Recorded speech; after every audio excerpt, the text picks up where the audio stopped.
Um ponto central no que hoje em dia se pensa aqui sobre os destinos, o rumo do governo Trump, que tem chamado muita atenção na área econômica, são as tarifas, né, que ele já vinha prometendo desde a campanha e que ele tem implementado com idas e vindas, né, está aumentando o discurso consistente em relação a tarifas, muito assumido que vai bancar, né, uma briga tarifária, se necessário.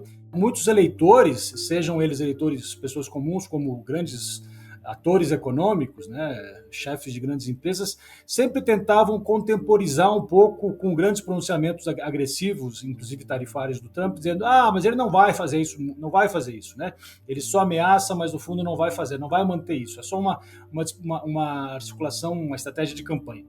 Então, o momento tem se mantido, né, com idas e vindas, de maneira um pouco atabalhoada, mas tem se mantido a política das tarifas. Né? O Trump tem sido muito consistente nisso, numa posição de querer bancar uma briga tarifária e ameaçar, inclusive, parceiros econômicos tradicionais.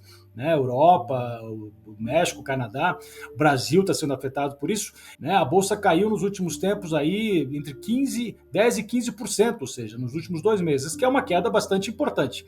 E o Trump, então, como esse supostamente grande empresário, muito conectado com o mundo empresarial, por que ele não tem recuado, né, de maneira consistente, já que o impacto econômico inicial não tem sido bom? Para as bolsas, assim como, né, já se especula muito que vai aumentar a inflação, e uma boa parte dos analistas econômicos já afirmam que o país pode ter, inclusive, uma recessão. Aí se torna aquela grande questão: será que Trump vai recuar ou não? Se a gente levar em consideração ele como empresário que ele fez no primeiro governo, deveria estar recuando e deveria se pensar que vai recuar nas próximas semanas ou meses, né, se continuar essa possibilidade de recessão, de inflação.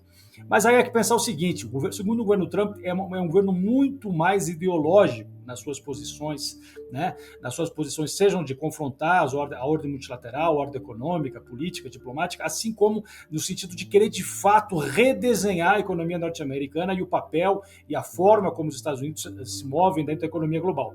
Então é um governo muito mais aguerrido, muito mais ideológico, que parece, portanto, né, pelo menos nesses 2 meses, não ser coerente com essa ideia de como um grande empresário aliado aos setores econômicos, ele iria recuar, né, se a bolsa caísse e houvesse uma perspectiva de recessão, de inflação. Há uma visão muito baseada numa leitura, né, também ideológica, mas que a gente poderia chamar de mercantilista, essa noção de que a economia global ela não é tão assim de favorecer a todos, e portanto num jogo de soma zero os Estados Unidos têm que ter posições claras e de ganhar, né? Ganhar no curto prazo, ganhar no longo prazo. Isso pode levar a um impacto, por exemplo, as ações da Tesla, uns grandes aí membros do governo, né? O Musk, as ações da Tesla têm caído muito em várias bolsas ao redor do mundo e vendas caindo, mas ainda assim eles mantêm essa posição. Por quê? Eles acreditam que, na minha visão, eles acreditam que se no curto prazo vai haver dor, a médio prazo isso vai forçar que os outros países cedam nas suas tarifas, vai forçar empresas a voltarem a produzir nos Estados Unidos, então a médio e longo prazo vai beneficiar uma reindustrialização da economia norte-americana, embora vai ter dores, né, no curto prazo. Como administrar isso?